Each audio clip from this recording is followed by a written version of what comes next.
They told me I was half the woman my sister was, so I showed them what half could buy. $84,000 worth of silence. I sat at the edge of my parents' polished oak table, smoothing the wrinkles out of my simple black dress. It wasn't fancy, but it cost more than I should have spent. Still, tonight, I needed that extra bit of armor. Something that made me feel like I belonged in this room. The chandelier light bounced off crystal glasses as my father poured wine that probably cost what I spent on groceries in a week. He lifted his glass, beaming. "To Sam's incredible win," he announced proudly. "The youngest attorney in her firm's history to win a case like that. Thanks for watching." No eyes the ready for. Within my noun. Everyone clapped, especially my mother, who reached across the table to squeeze Sam's hand. "We always knew you were destined for greatness," she said, glowing with pride. Sam gave a modest little smile, the kind that came with practice, the kind of smile that said, "I'm humble. But yes. I know I'm amazing." Her blonde hair fell perfectly around her face. "It was just good preparation," she murmured. "And a bit of natural talent, I guess. Don't downplay your gifts," Mom added quickly. I took a small sip of water and tried to join in. "The article I read about your case mentioned how you connected with the jury. That emotional intelligence," but Dad cut me off, not even glancing my way. "Did you tell them about the judge's comments, Samantha? Tell them what he said afterward." My voice died before I could finish.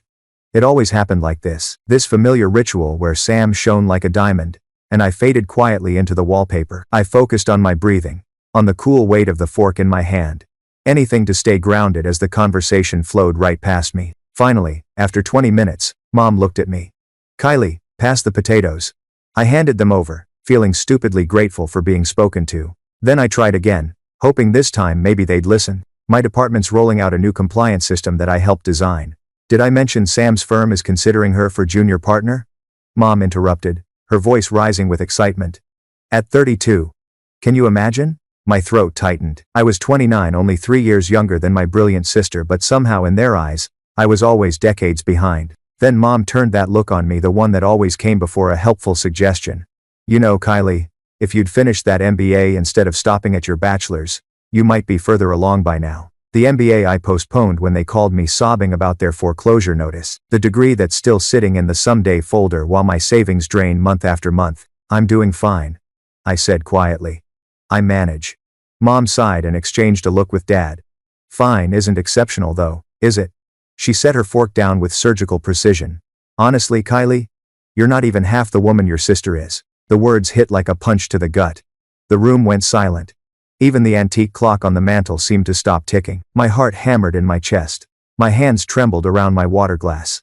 I could feel the heat rising in my neck. Her words sank in heavy, final, and cruel. Then the clock started again. Tick, tick, tick, and something inside me shifted.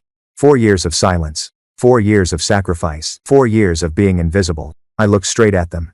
"Then let her pay the mortgage for this house," I said quietly. The air froze. Dad's fork clattered against his plate. "Mortgage?" he said, his voice cracking.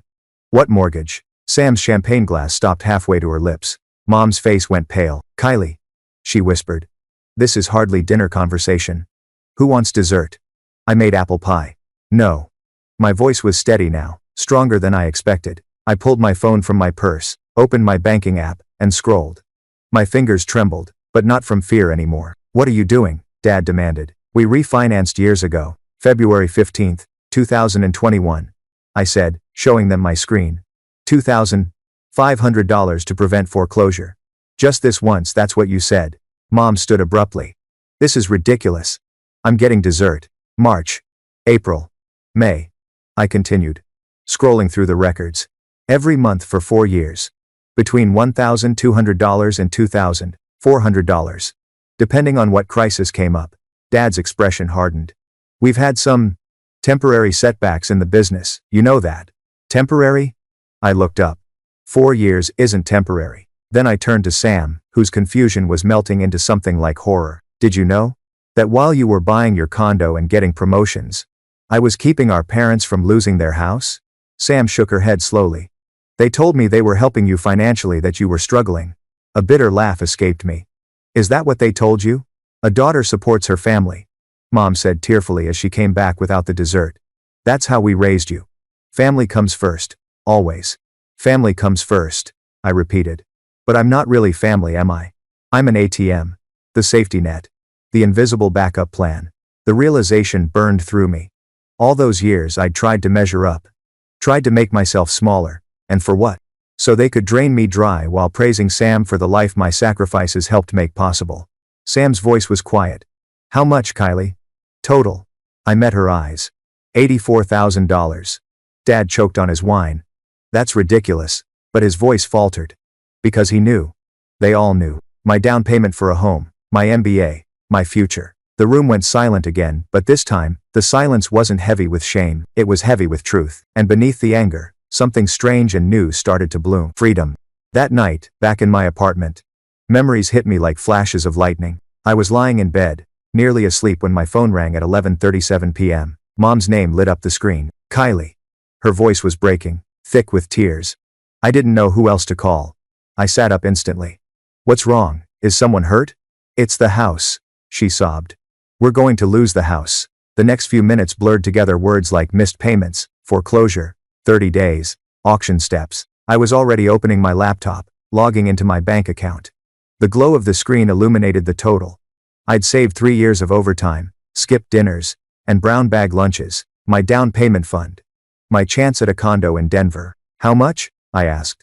Just $2,500, Mom whispered. Just to stop the foreclosure process. Your father swears the Brewster contract will come through next month. Honey, I wouldn't ask if we had any other option.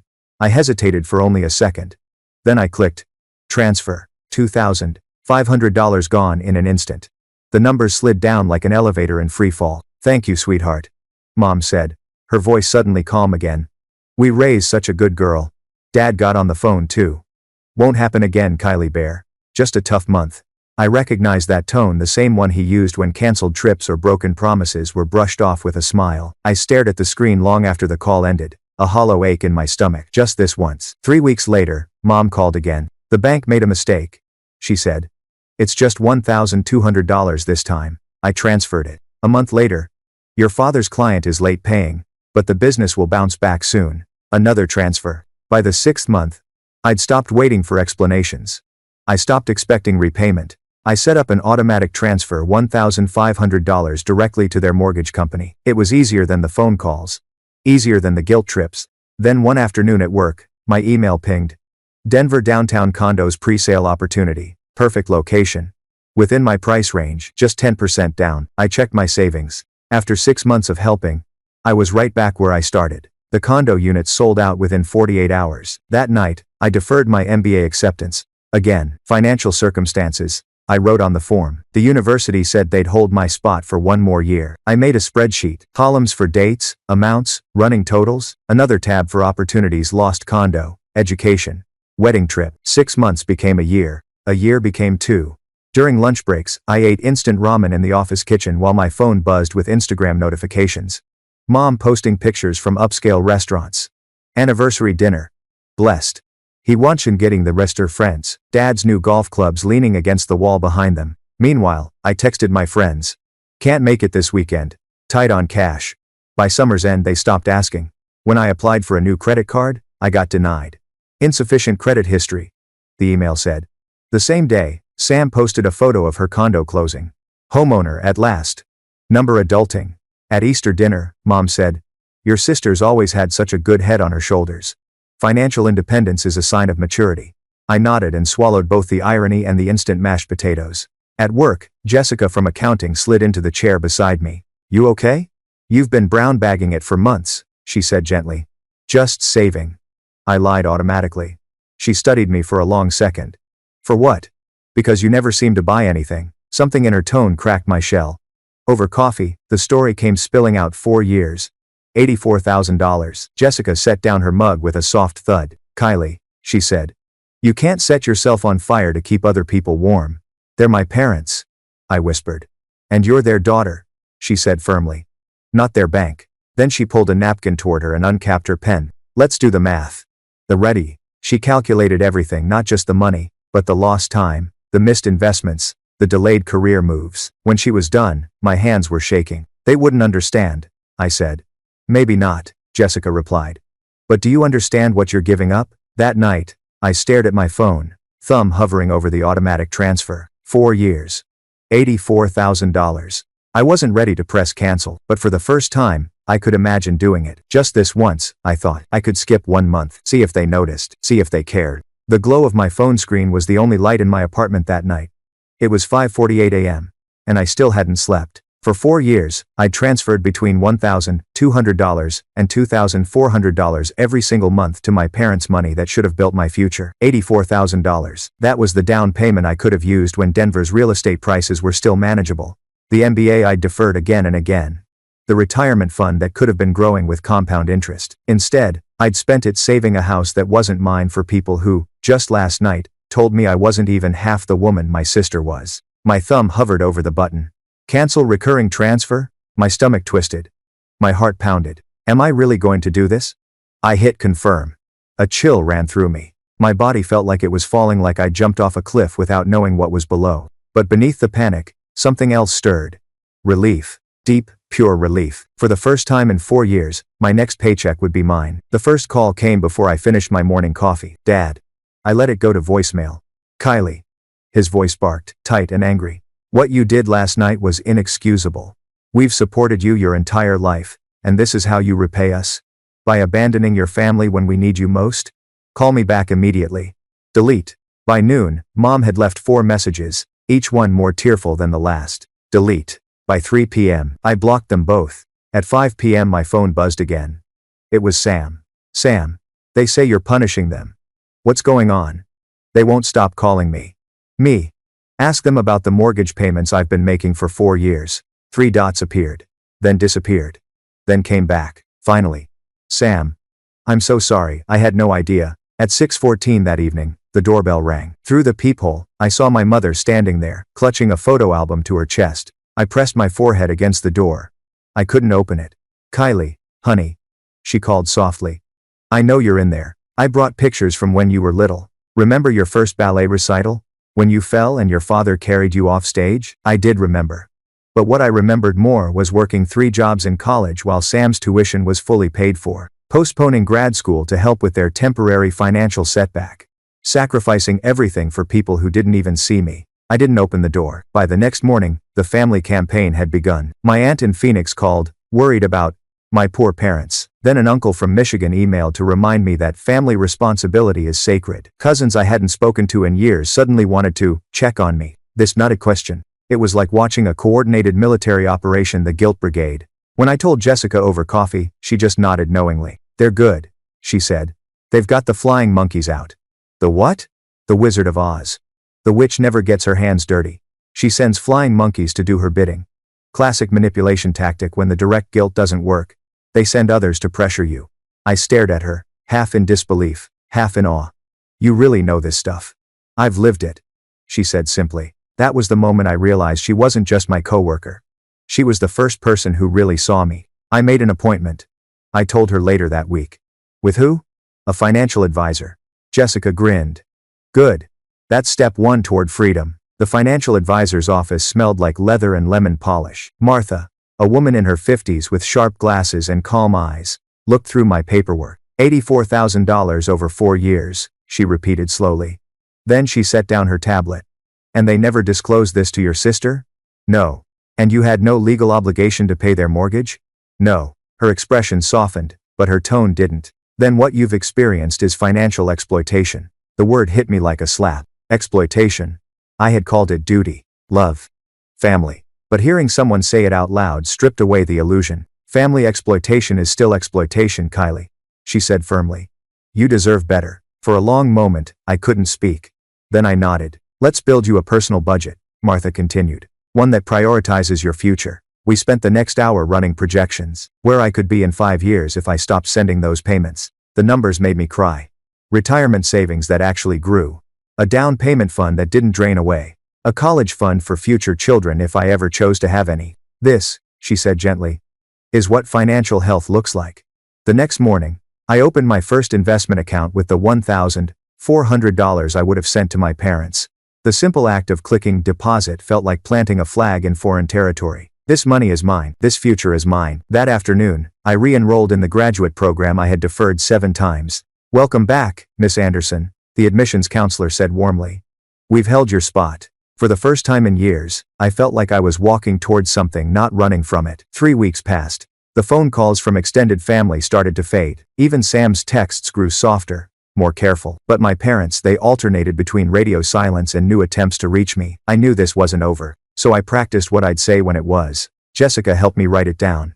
I rehearsed it in front of my bathroom mirror every night. I love you. But your mortgage is not my responsibility. Simple. Direct. Impossible to twist. The knock came on a Sunday evening. 3 sharp raps, my father's signature knock. I opened the door. Both of them stood there, looking smaller somehow. Mom's eyes were red. Dad's jaw was clenched tight. "This has gone on long enough," he said, stepping past me into my apartment. "You've made your point." Mom followed, trying to touch my arm. I stepped back. "Your behavior is destroying this family." Dad continued pacing. "Do you have any idea what people are saying? Your Aunt Margaret thinks you're having a breakdown." "Charles," Mom whispered, a warning in her tone. "No, Elaine, she needs to hear this," he snapped. "You've embarrassed us, Kylie. You've created a crisis over a little financial help any daughter would provide without question." I stared at him. $84,000 isn't a little help. There were mustelity was autuity. With that for his beak subrected makin. "You're killing us with this betrayal," Mom said softly, tears sliding down her cheeks. "After everything we've done for you." My rehearsed speech vanished. All that remained was something raw and real. "I love you both," I said. "But your mortgage is not my responsibility. It never was." Dad's face turned crimson. "So that's it? You're just abandoning us?" "I'm not abandoning you," I said quietly. "I'm finally stopping the abandonment of myself." The silence that followed was deafening. They left 7 minutes later, Mom crying. Dad furious. When the door closed behind them, I slid to the floor. The sobs came hard, shaking, uncontrollable grief, guilt, anger, and something else I hadn't felt in years. Release. For the first time, I wasn't the one apologizing. That night, I slept 8 uninterrupted hours, the first full night of rest I'd had in 4 years. And when I woke up, sunlight was streaming through my blinds. Denver looked different. The skyline, the noise, the air, it all felt new. For the first time since that night 4 years ago, when I'd answered that desperate call about the mortgage, I felt the contours of my own life taking shape again. I wasn't half the woman anyone else was. I was whole. The next morning, I woke up smiling. 6 months ago, I would have started my day checking my bank app, calculating how much I could spend on coffee after the automatic transfer cleared. Today, I stretched, yawned, and stared at my ceiling and grinned. The promotion email had arrived the day before. "Project team lead. Your dedication and analytical skills make you the perfect candidate," my boss had said, shaking my hand. "The department recognizes your contributions, Kylie." Recognition. That word felt heavy in the best way. I'd spent years being invisible. Now people actually saw me. I pulled on my running shoes and stepped outside, greeting Mrs. Winters, my neighbor, walking her corgi. "Big day for your Italian cooking class, right?" she called out. "The final dinner." I laughed. "Lasagna from scratch. I promised to bring her leftovers." 6 months ago, I wouldn't have known her name. I wouldn't have had time, energy, or money for a class. But this version of me, she was alive again. My phone buzzed as I jogged. "Jessica. The hiking group's meeting at Boulder Creek on Saturday. You in?" "Absolutely," I said, smiling. The mountains had become my therapy. Standing at the summit, shouting into the wind, letting go of the years of silence. When I got back home, there was an envelope in my mailbox. Thick. Official. I opened it right there in the hallway, my hands shaking. "Dear Miss Anderson, we are pleased to inform you of your acceptance. The graduate program. The one I'd deferred for 4 years." I pressed the letter to my chest. Tears blurred my vision. I had done it.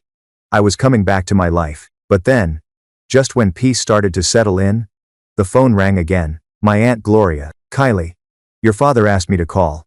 The doctor's worried about his blood pressure. The stress from the possible foreclosure. The mortgage is current through next month," I interrupted. I checked. A pause. Then a sigh. "He mentioned there might be a misunderstanding about family obligations." "No misunderstanding," I said firmly.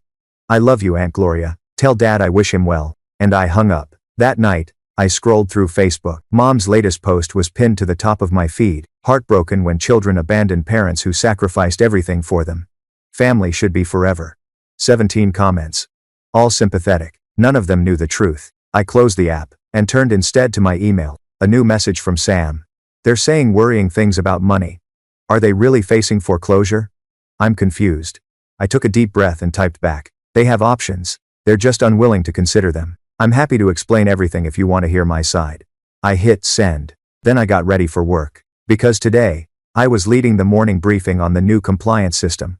My system. When I entered the meeting room, the team went silent. 6 months ago, I'd have assumed they were judging me. But this time, I recognized what it was. Respect. The implementation numbers are impressive, said Thomas, our director. Kylie's design has reduced processing time by 32%.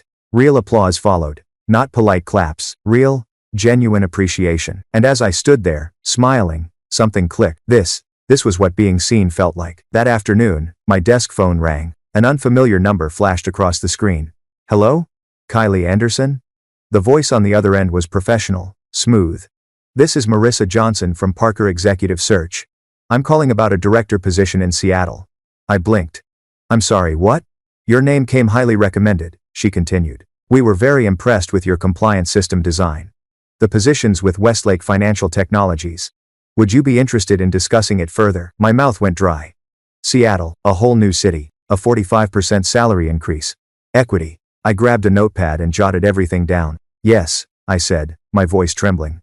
I'd be very interested. When I hung up, I just sat there for a moment, stunned. Seattle, 3 states away from the orbit of my parents. A chance to start again. That evening, I opened my laptop and scheduled a virtual tour with a Seattle realtor. The screen filled with an image of a high-rise unit, floor-to-ceiling windows, sunlight spilling onto polished floors, the Space Needle in the distance. What's the price range? I asked cautiously. She named a figure that would have made my stomach drop 6 months ago. But now, with no mortgage payments draining my account, it was doable. I opened a spreadsheet and started running numbers. 2 years of my new salary in Seattle would equal 4 years of what I'd given my parents. 4 years of invisible sacrifice. Traded for the chance to live free. The phone buzzed again. Sam. I talked to Dad. He admitted everything. 4 years of you paying their mortgage while they told me you were struggling. They took advantage of you, Kylie. I'm so sorry I didn't see it. For a second, I couldn't breathe. That was all I'd ever wanted. Not money, not validation, just for someone in my family to finally see me. Me. It's not your fault. Sam. Are you really considering Seattle? They're furious you didn't tell them first. I laughed softly. Seattle feels right. I typed back. I'm ready for something bigger than myself. That weekend, I started packing my Denver apartment. Every item went through one question. Does this serve my future? Or anchor me to the past? The donation pile grew higher and higher. Furniture, clothes, books, all symbols of a life built around survival, not choice. My phone pinged again. An email from Westlake Financial. Subject. Contract ready for signature. Benefits begin. Day 1. Relocation assistance included. I stared at the screen for a long time. Then I opened the document and signed my name. A month later, I stood at the panoramic window of my new condo in Seattle, watching dawn paint Mount Rainier in pink and gold. 14 floors above the city, I sipped coffee that cost more than I'd ever have allowed myself before, and I didn't feel guilty. The apartment was quiet, except for the hum of the espresso machine and the distant sounds of the city waking up. Then my phone buzzed. Another text from Mom. We're managing without your help, she wrote. But it's been hard.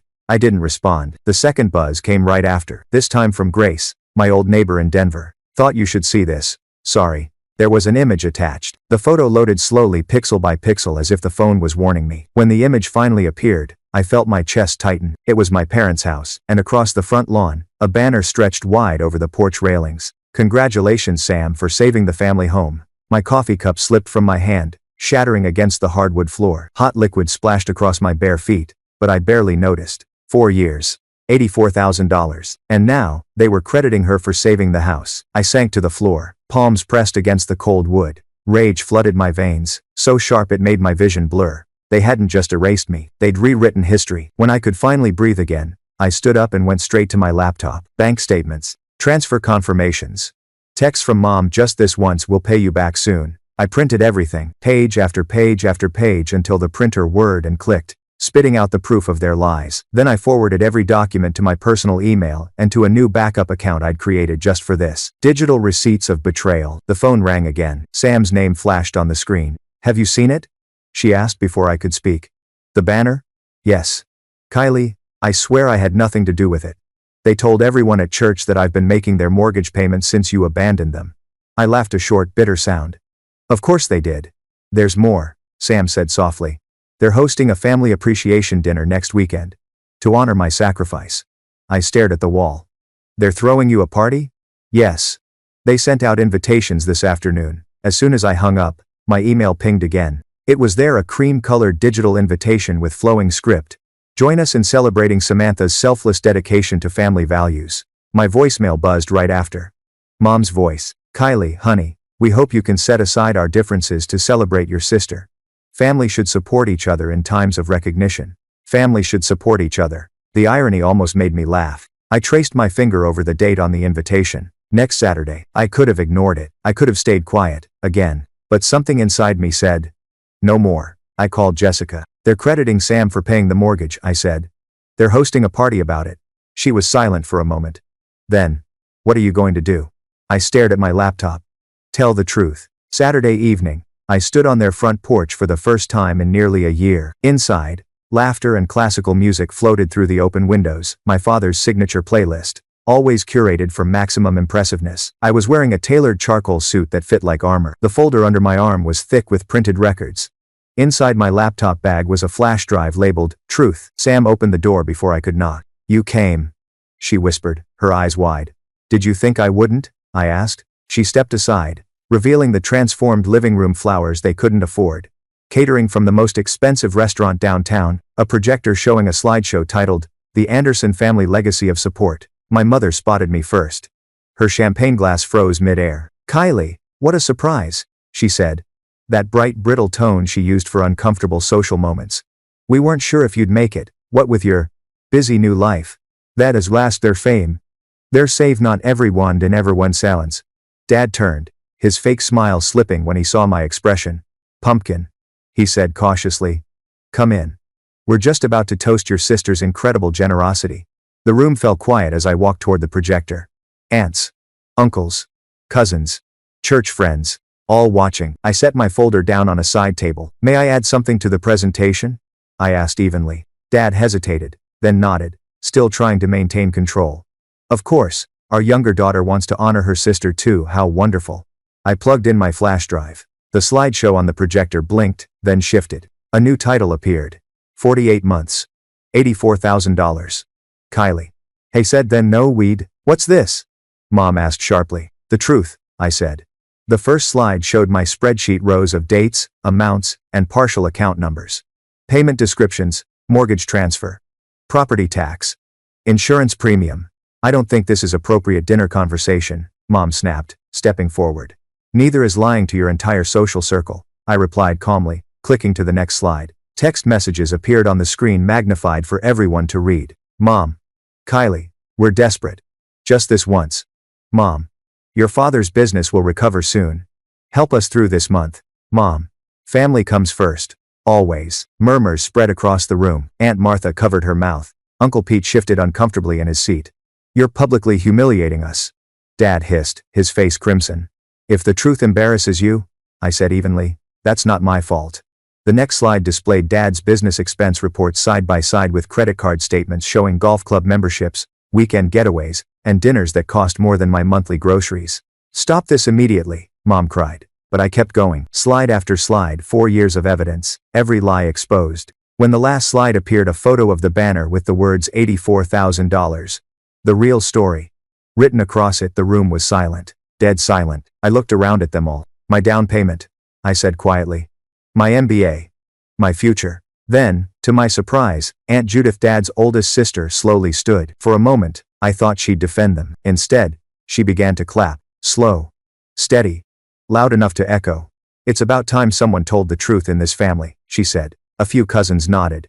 Others looked away, ashamed. Mom tried one last time. Family matters should stay private, Kylie. This is inappropriate. Private like the banner on your house? I asked. Sam moved, then crossing the room to stand beside me. She didn't say a word. She didn't need to. Her standing next to me was enough. For the first time, the golden child and the invisible one stood together, and in that moment, I felt it, the last chain snapping free. 6 months after that dinner, Seattle sunlight spilled through my floor-to-ceiling windows, catching the edge of my coffee mug. I sat at my kitchen counter, stirring honey into my tea, and watching the morning ferries cross Elliott Bay. Across from me sat Sam. Her posture, once sharp and lawyer-perfect, was relaxed. Her hair was pulled into a simple ponytail, no longer sculpted into the kind of perfection our mother used to insist on. I still can't believe they showed up here with those papers, she said, shaking her head. They really wanted to add your name to the deed after everything? I smiled faintly. Their version of an apology, I suppose. And you turned it down. It wasn't a question. I nodded. I already own my own home. I gestured toward the high-rise, visible through the glass. What I need is respect, not a name on a piece of paper. Sam looked at me for a long moment, then laughed softly. You've changed. Maybe, I said, taking a sip of tea. Or maybe I just stopped apologizing for taking up space. 6 months since I'd stood in that living room with the projector and told the truth.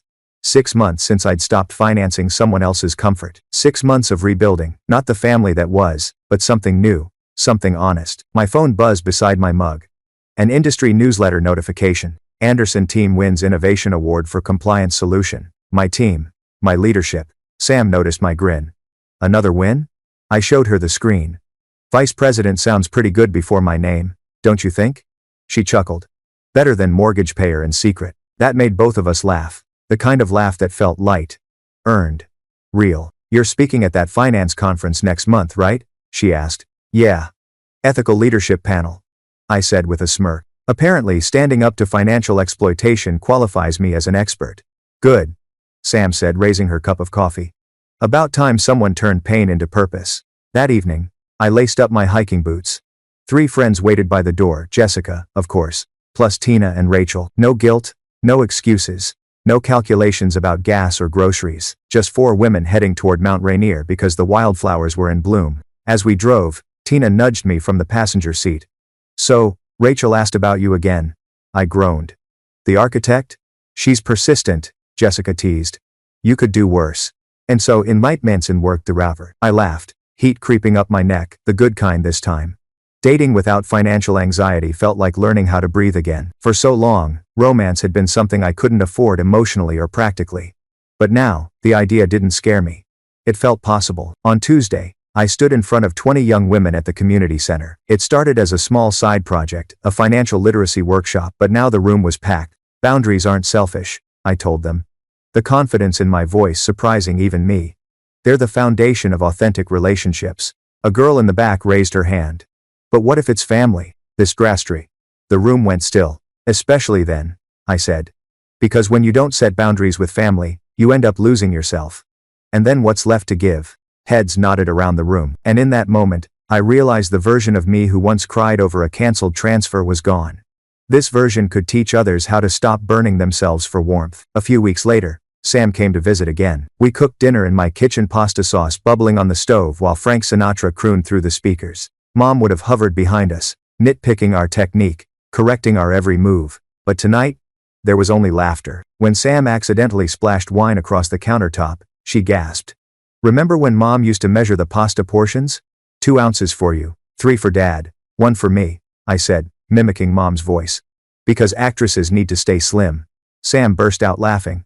And now look at us, she said, piling noodles onto her plate. Rebels with carbs. I grinned. We ate until we couldn't move. We talked about childhood patterns we never questioned. About how guilt had disguised itself as love. After a long silence, Sam said quietly, I've been thinking about taking a real vacation. Not one of those fake work retreats. Just joy.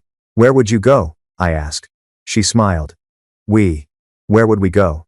Sisters only. The word "we" stuck in my chest. A bridge rebuilt, 1 plank at a time. A year later, I opened a new bank account, but this time, it wasn't for anyone's mortgage. It was for my niece. A seed fund for her education, not from obligation, but from choice. Giving from freedom feels completely different than giving from guilt. At the community center, my financial boundaries workshop had doubled in size. Setting limits isn't about rejecting others, I told the group. It's about honoring yourself enough to show up whole. This state too rebel dies there we human and self-face without him. And 1 for minna now to the destiv wet to castus. I looked around the room at the faces of women just beginning to untangle themselves from similar stories. You are not selfish for choosing peace, I said. You are brave. Later that evening, I sat on my balcony, watching the sunset paint the Olympic mountains gold, then violet, then deep blue. No phone buzzing with emergencies, no guilt in my chest, just the hum of the city and the quiet rhythm of my own breathing. In my journal, I wrote at the top of a clean page, Year 1 of my authentic life. And beneath it, worth isn't measured in sacrifice. Love without respect is just use. Starting over at 30 isn't failure, it's courage. The wind picked up, cool and salty from the bay. I closed my eyes and let it wash over me. For the first time in years, I wasn't bracing for a phone call. I wasn't waiting to be needed. I was simply here, whole, free, finally home in a life that was mine. The Seattle skyline glowed silver under the morning rain as I crossed the street to my favorite cafe, the one tucked between a bookstore and a flower shop that smelled faintly of cinnamon and ink. The barista smiled when she saw me. "Good morning, Vice President Anderson," she teased, handing over my oat latte. I laughed. "You're going to make me blush." 6 months into my new role, the title still felt surreal, not because of the prestige but because it was mine. Something no one could take credit for, explain away, or turn into family leverage. That week, the company had flown me to Chicago to lead a panel on ethical leadership. The irony still wasn't lost on me. As I stepped onto the stage, the lights were bright, the crowd hushed. The moderator introduced me. Kylie Anderson, Vice President of Compliance at Westlake Financial. Her work has redefined integrity-based systems in corporate culture. Applause. Cameras flashing, and for a fleeting second, I imagined my parents watching. Would they be proud, or would they feel threatened by the fact that I'd built this without them? When it was my turn to speak, I paused before the microphone. "Leadership," I began, "isn't about power. It's about responsibility. And sometimes, that responsibility means saying no, even when it's to the people you love." The audience grew still. "Boundaries," I continued, "aren't walls. They're doors with locks and you hold the key." When I finished, the applause felt like a kind of absolution. After the conference, I sat by the hotel window overlooking the Chicago River.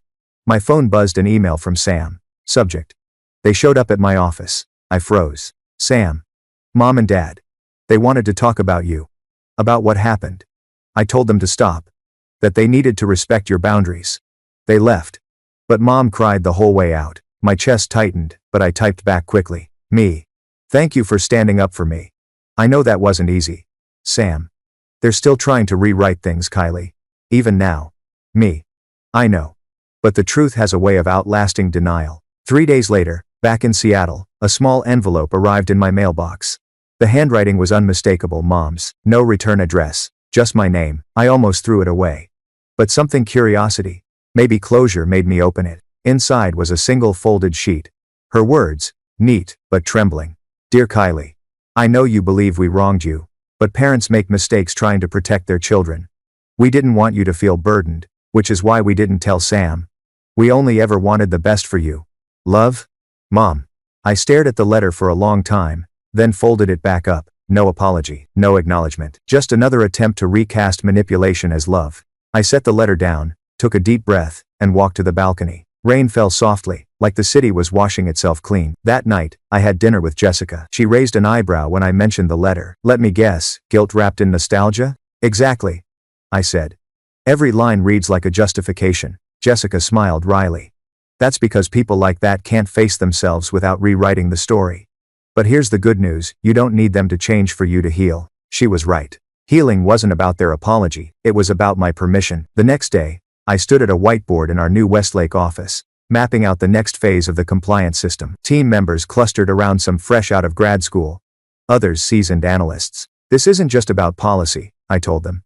"It's about people. Integrity starts with how we treat each other." A young analyst raised her hand. "Even when the people breaking the rules are the ones in charge?" I smiled. "Especially then." Laughter broke the tension, and I saw something I hadn't seen in myself for years: confidence that didn't need validation. After work, I returned home to an unexpected email from my university's alumni office. "Dear Miss Anderson, we're honored to invite you as the keynote speaker for our upcoming Leadership and Ethics Symposium." I blinked at the screen. Me, the girl who once ate ramen to keep her parents' house standing, was now being asked to talk about leadership. I laughed out loud, partly in disbelief, partly in joy. Then I texted Jessica. "Guess who's delivering a keynote?"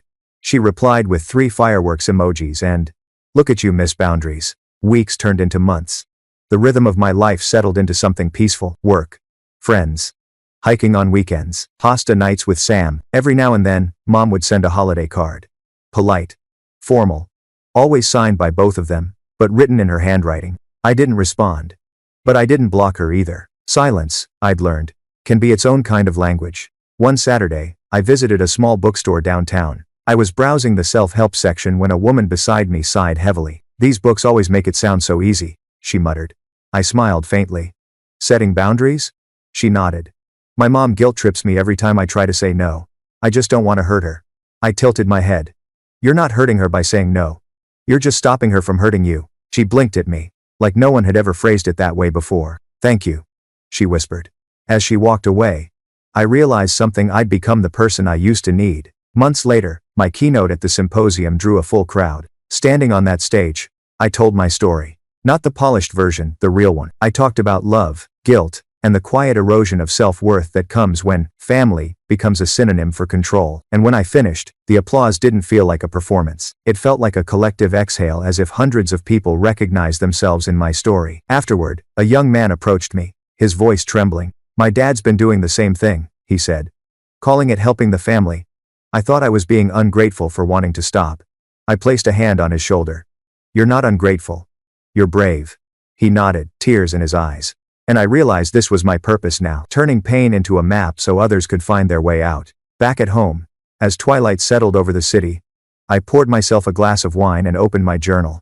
Under year 2, I wrote, silence can be stronger than blood. Kindness isn't weakness. And peace isn't something you earn, it's something you protect. I closed the book, took a long sip, and smiled. Seattle lights shimmered outside my window, a city alive with possibility. Somewhere my parents were still rewriting stories I'd long stopped reading. But I'd written a new one for myself, and this time, I didn't need anyone's approval to believe it. It was a quiet Sunday afternoon when the knock came. 3 gentle taps, spaced apart, almost hesitant. I wasn't expecting anyone. When I opened the door, I froze. Mom stood there, clutching her purse like it was a shield. Behind her, Dad hung back on the sidewalk, his posture stiff and uncertain. Kylie, she said softly. We were in town. Thought we might stop by. For a second, I considered closing the door. Every instinct told me to protect the peace I'd built, but something, maybe curiosity, maybe closure, made me step aside. You can come in, I said quietly. They entered the apartment cautiously, like stepping onto sacred ground. The place was bright, open, filled with plants and sunlight. Everything about it screamed independence. Mom looked around, eyes darting to the framed degree on the wall. Your MBA, she murmured. You finished it. I did, I said. Last spring. Dad nodded once, his jaw working like he was trying to chew words he didn't know how to swallow. We sat at the kitchen island.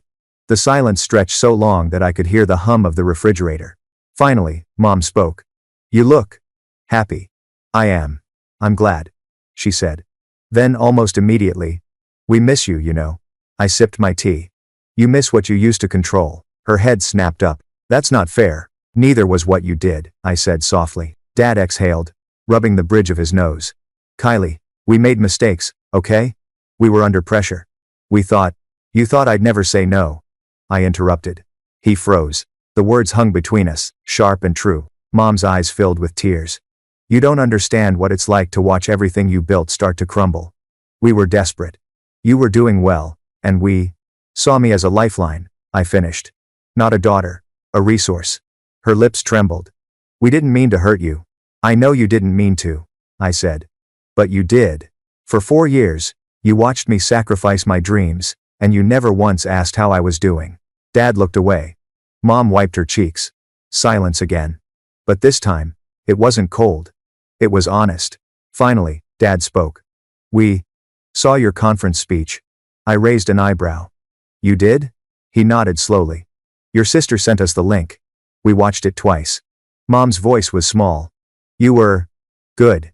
Really good. For a moment, the air shifted, not forgiveness, but recognition. She reached across the counter, fingers trembling.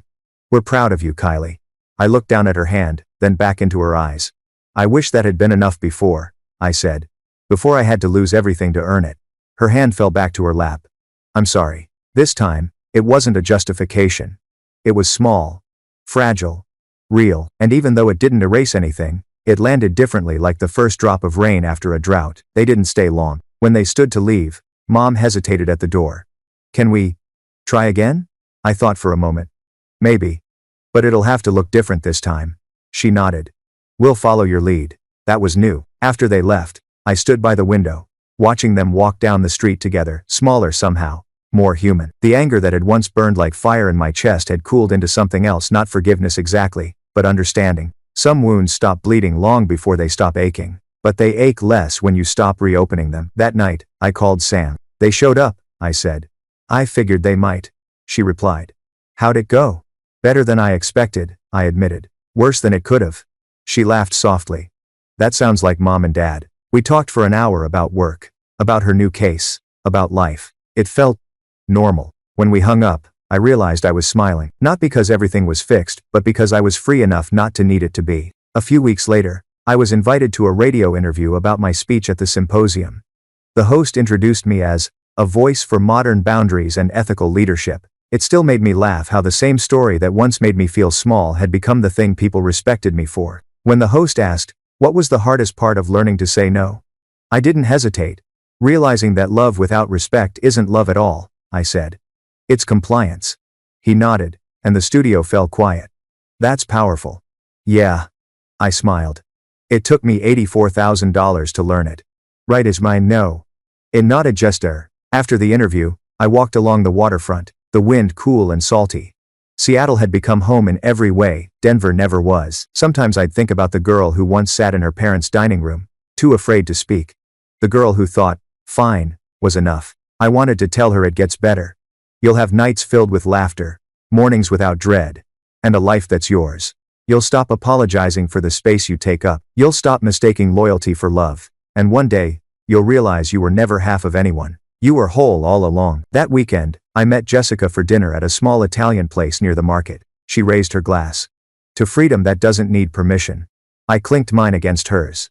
And to friends who remind you that you deserve it. We laughed. And for the first time, I didn't feel like the girl who'd been used. I felt like the woman who'd rewritten the ending. When I got home, I lit a candle, opened my journal, and wrote a single sentence on the next page. Healing isn't a destination. It's a daily choice. And that's first beginning and fell me. I looked around my apartment, the photos of hikes with friends, the framed certificate, the stack of novels by the window. Every object was a reminder. I built this life from ashes, and it was beautiful. The first time I saw my parents' house again, it was by accident. I was back in Denver for a leadership summit, and had an extra afternoon before my flight. Out of curiosity, or maybe old habit, I drove down Maple Street. The same oak tree still stood in the front yard, its branches now thick with spring leaves. The house itself looked smaller than I remembered, a little faded, the paint slightly peeling near the windows, but still standing.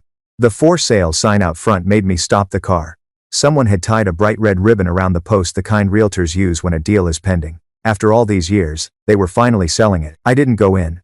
I just sat there in my rental car, watching a couple walk up the driveway with an agent, pointing, smiling, imagining their future there. For a long time, I couldn't tell what I was feeling. Relief? Sadness? Maybe both. That house had been my childhood, my burden, my $84,000 ghost, and now, it was about to belong to someone else. It felt right. That evening, I called Sam. They're selling it, I said. She paused. The house? Yeah. Well, she said quietly. Maybe that's for the best. Yeah, I echoed. Though part of me still needed to say it out loud, I didn't save it this time. I didn't need to. At the summit the next day, I gave a closing talk about financial ethics and personal accountability. Halfway through, I said something that wasn't in the script. Sometimes doing the right thing for others means betraying yourself. And that's not heroism. That's self-erasure. You can't pour from an empty life. The room went completely silent. When the applause finally came, it felt like a heartbeat. Afterward, one of the attendees, a young woman, maybe 25, stopped me near the elevator. I left my parents' business last month, she said quietly. They told me I was ungrateful. But hearing you speak made me realize I'm not alone. I smiled. You're not. Trust me. She exhaled in relief. Thank you. I watched her walk away, her shoulders a little straighter. That was the moment I understood I hadn't just rebuilt my own life.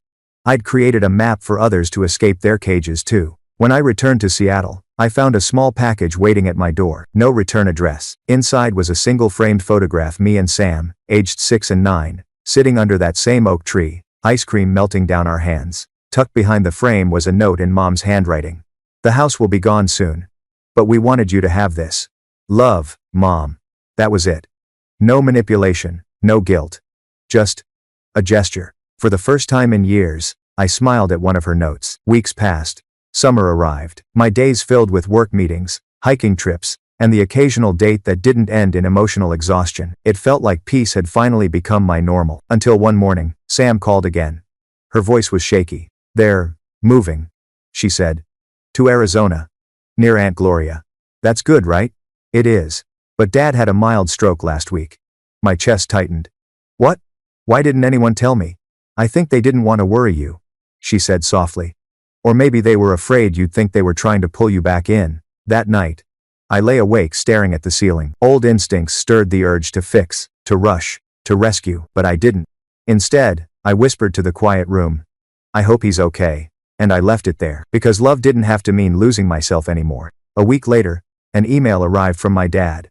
The subject line simply read, "Thank you." I opened it carefully, unsure what to expect. Kylie, I know I haven't said this before, but I've been watching your talks online. You're good at what you do, better than I ever was at anything. I'm sorry for how things went down. I didn't understand back then. I do now. Take care of yourself. Love, Dad. I read it 3 times, tears sliding silently down my cheeks. It wasn't a plea. It wasn't a guilt trip. It was closure. And that was enough. That weekend, Sam flew to Seattle for a visit. We sat on my balcony, legs tucked under us, drinking wine as the city glowed below. Mom told me you got Dad's email, she said. I did. How do you feel? Peaceful, I said honestly. For the first time, I don't need more from them. Sam smiled softly. You know, he told me once that you got your strength from him. I think that's the only thing he was ever right about. We both laughed, clinking glasses. A month later, the Denver house officially sold. I didn't attend the closing. But Sam sent me a photo of the new family standing proudly in front of it, a young couple with a baby wrapped in a blue blanket. Underneath, she texted, maybe some houses are meant to start over too. That night, I walked along the waterfront. The air was crisp, the water reflecting city lights like broken stars. For the first time, I realized I didn't hate my parents. I didn't worship them either. I simply saw them flawed, frightened people who made bad choices. And in doing so, forced me to finally make good ones for myself. I stopped by a flower stand on the way home and bought a single sunflower. I placed it in a glass by the window. A small reminder that growth doesn't come from sunlight alone. Sometimes it comes from breaking out of the pot you've outgrown. The next morning, I woke up early and opened my journal. Year 3 lessons from the house I didn't save. 1. Letting go isn't failure. It's faith. 2. People don't have to admit they hurt you for you to heal. 3. Family love without accountability isn't love, it's comfort disguised as care. I underlined the last line twice, closed the notebook, and smiled. Outside, the sunrise over the sound painted the city gold, and for the first time in my life, I didn't feel like I was looking backward. I was finally, completely moving forward. The following spring, I was sitting in my office overlooking the Seattle skyline when a small email notification popped up. Subject: University alumni honoring distinguished graduates. I clicked it absent-mindedly until I saw my name. Kylie Anderson, Vice President of Compliance and Ethics, Westlake Financial Technologies. The university was recognizing me for outstanding leadership and advocacy in ethical finance. Me. The same woman who once rationed instant noodles to pay her parents' mortgage. I leaned back in my chair, staring at the screen. For a moment, all I could think was, I wish Mom and Dad could see this. And then, almost immediately, another thought replaced it. They probably will. Sam would make sure of that. That night, I came home to find an envelope slipped under my apartment door. No return address. Inside was a card with a watercolor of wildflowers and 6 words written in my mother's neat, slanted script. We're proud of you, love, Mom. I traced the handwriting with my thumb. No conditions. No apologies. No manipulation. Just pride. It was the smallest thing, but somehow, it was enough. I didn't cry. I just smiled, placed the card on my desk, and whispered, thank you. Channel. No have the grade. Later that week, I stood in front of a mirror rehearsing my acceptance speech. I'd been invited to speak at the university's gala, a black tie event in the same ballroom where I'd once served as a volunteer waitress during grad school. Funny how life circles back. When the night arrived, the chandelier light glittered across crystal glasses, just like it had that long-ago dinner table at my parents' house. But this time, I wasn't invisible. The dean introduced me. Kylie Anderson represents what we strive to teach: integrity, perseverance, and self-respect in the face of adversity. Applause echoed through the hall. As I stepped to the podium, I took a deep breath. I used to think success meant being everything to everyone, I began. But somewhere along the way, I learned that true success means being whole within yourself, even if it means disappointing others. The room quieted. Sometimes love looks like sacrifice, I continued. But other times, love looks like saying no. And both can be acts of courage. When I finished, there was a standing ovation. Cameras flashed. And for the first time, I didn't shrink from the light. I stood in it. The next morning, I woke up early and sat by my window with a cup of coffee. The city outside felt softer somehow, like everything had slowed down enough to let me breathe. On impulse, I pulled out a piece of stationery and began to write. Dear Mom and Dad, I don't know if this letter will reach you or if you'd even want it to. But I need to say it anyway. I forgive you. Not because you asked for it, but because carrying resentment has no place in the life I'm building. You taught me things not always in the ways you intended. You taught me that love without respect suffocates. That silence can be as loud as shouting. That I don't have to lose myself to be loyal. I've made peace with the house, with the money, with the years I gave. I know now that those choices shaped me. They pushed me to stand up for myself, to help others do the same. So if you ever wonder, I'm okay. Truly. I hope you are too. Love, Kylie. I stared at the letter for a long time. Then I folded it neatly and slipped it into an envelope. I didn't address it. Some words are meant to be written, not delivered. That afternoon, I went to the community center. The financial literacy class had doubled again, over 50 women now, seated shoulder to shoulder, notebooks open. Jessica stood at the front beside me. She'd become my co-instructor. Okay, ladies, she said with a grin. Today we're talking about emotional spending, the ways guilt, fear, and family expectations sneak into our finances. I added, money tells a story, but you get to choose the next chapter. A woman in the second row raised her hand. How do you stop giving when your parents still expect it? I smiled gently. You start by realizing you've already given enough. The room fell quiet. You can love them, I said softly, without funding their denial.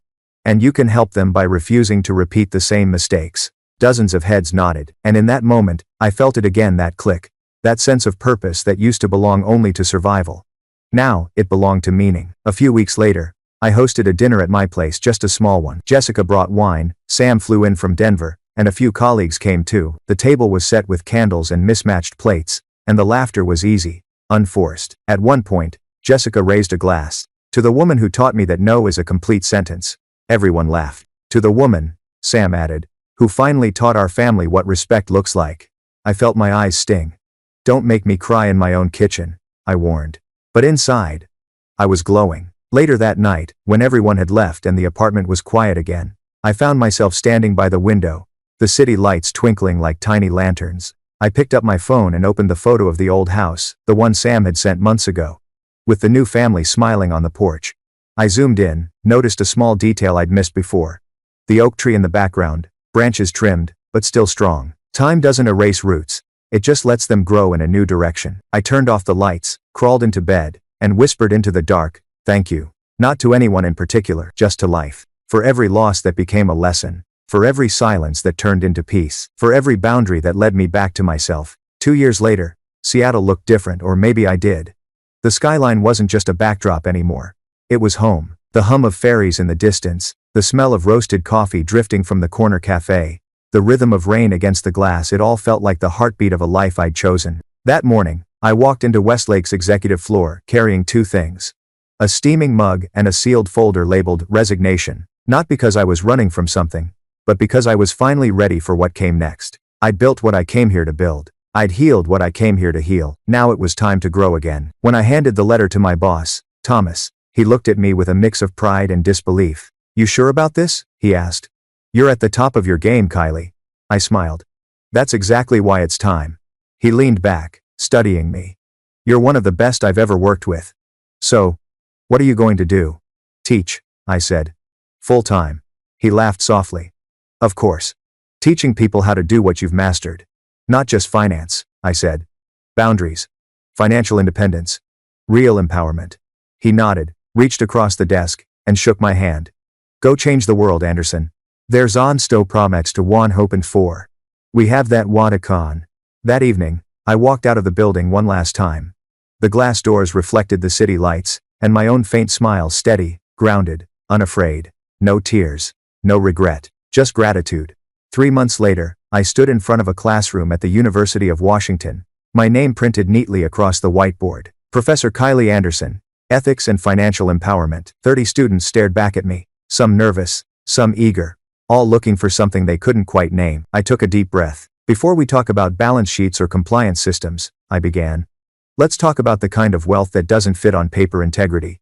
Der proced den saldechigist. No then midi hero process. A few pens paused mid-note. When you let guilt manage your life, you'll spend your time paying off debts that don't belong to you. The goal isn't to build wealth for others' approval. It's to build peace you can live with. They listened, really listened, and as I spoke, I realized I wasn't just teaching theory. I was teaching survival. One afternoon, after class, a young woman lingered by my desk. "My mom keeps asking me to co-sign a loan," she said quietly. "I love her, but I don't trust how she handles money. I feel guilty saying no." I smiled gently. "You don't need guilt to love someone. You just need boundaries to keep love alive." She nodded, tears glinting in her eyes. "Thank you, Professor."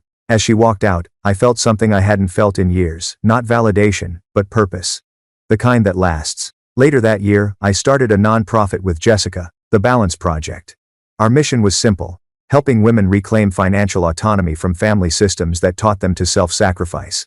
We ran workshops, mentorship programs, even crisis support for those trapped in financial control. Within a year, we'd reached over 1,000 women. At our first annual fundraiser, Sam took the stage to introduce me. "This next speaker," she said, "taught me that courage doesn't always roar. Sometimes it's just the quiet act of saying, 'No more.'" Infector here Sedge. The crowd applauded. And as I stepped up, I saw her, not the sister I used to envy, but the woman who had finally seen me. When the event ended, Sam and I slipped outside, barefoot on the cool grass behind the venue. "I got a call from Mom," she said softly. "They're doing better in Arizona. Dad's health is stable. They asked how you were." I smiled faintly. "And what did you say?" "That you're happy." I looked up at the stars. "Then, that's enough." A few weeks later, a letter arrived in my mailbox postmarked from Arizona. Inside was a small photograph, the two of them, older now, standing in front of a modest house with cacti in the yard. On the back, in Mom's familiar handwriting, "You were right. It did have to look different. Thank you for teaching us that." I sat on the couch holding that photo for a long time. There it was, the full circle I never expected. Not a reunion built on guilt, but a connection built on truth. I placed the photo beside the old one of me and Sam as children under the oak tree. Two different eras. Two different stories. Both finally at peace. Months passed.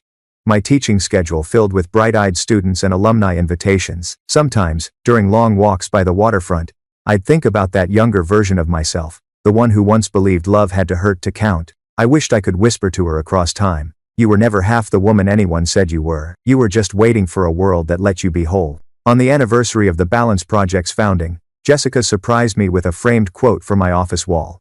It read, "The truth doesn't destroy you, it frees you." Below it, in smaller letters, Kylie Anderson. I laughed when I saw it. "You quoted me?" Jessica grinned. "You're quotable now." That evening, as twilight deepened over the bay, I sat on my balcony, legs tucked under me, a glass of wine in hand. Below, the city hummed, people moving, living, becoming. I thought about everything I'd lost: money, illusions, the family I thought I needed, and everything I'd gained instead: integrity, peace, a purpose that outlived pain. Sometimes life doesn't hand you closure neatly wrapped in a bow. Sometimes, it hands you a mirror and waits for you to see yourself clearly for the first time. I'd finally looked, and I'd finally seen her, the woman I was always meant to be.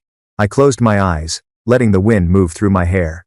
Somewhere in Arizona, my parents were watching a sunset too. We didn't need words anymore. The silence between us had become its own kind of love, honest, boundaried, human. And as the first stars blinked into view, I whispered not to them, not to anyone, but to life itself.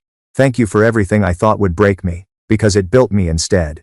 The necklace may pass to you, but the truth it carries will always be yours to define.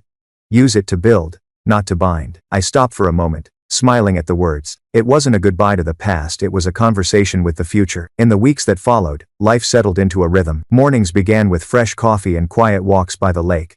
Afternoons were filled with meetings and mentorship sessions. Evenings brought soft music, laughter, and the comfortable silence of people who no longer needed to prove their worth. Sometimes I'd catch myself glancing at the necklace and thinking about how different everything looked now. For years, I'd associated that necklace with what I'd lost. Now, it reminded me of what I'd gained: clarity, strength, purpose, peace. And maybe that was all grandmother had ever wanted for me. On the first day of the new year, snow covered the cottage roof like frosting. I stood on the porch, bundled in a heavy coat, watching the lake freeze over. The reflection of the necklace through the window shimmered faintly in the pale winter light, casting thin ribbons of blue across the frost. It struck me then how fragile and strong legacy could be, how it could both wound and heal. How it could live quietly inside stories instead of objects. Maybe, I thought, every family has its heirlooms. Some wear theirs. Others rebuild them. And perhaps the truest inheritance isn't what's passed down through blood, but what's born out of courage. The courage to say, this ends with me, and something better begins now. Later that day, I visited grandmother's grave for the first time in years.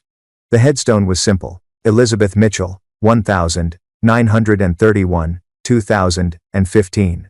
Beloved mother, artist, dreamer. I knelt, brushing away the thin dusting of snow, and placed a small sapphire pendant on the stone, one of Lydia's handmade creations. Thank you, I said quietly, for seeing me before I ever saw myself.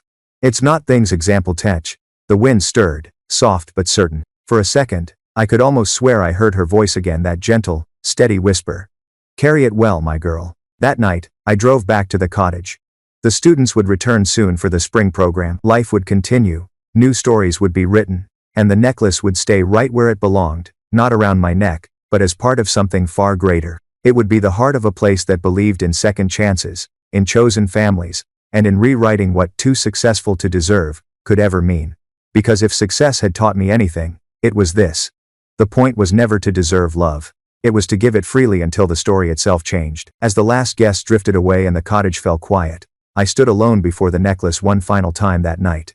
The sapphires shimmered faintly in the dim light, 5 tiny truths bound by one unbroken chain. For years, that chain had felt like a cage. Tonight, it felt like a crown I forged myself. And as I turned off the lamp, the room plunged into darkness except for the faint blue glow that refused to fade. Little did I know, that light was about to lead me somewhere even legacy couldn't reach. And as Marlene finished her speech, her little voice echoing across the auditorium, I realized something. The inheritance we'd fought for wasn't in money, or property, or papers. It was standing right there, alive, brave, unafraid to speak. The night after Hazel's memorial, I couldn't sleep. The world had fallen quiet.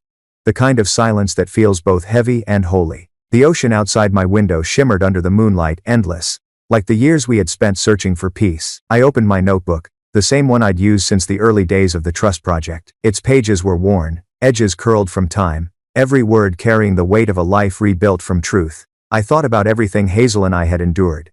The betrayal, the letters, the healing, the forgiveness that had taken half a lifetime to learn.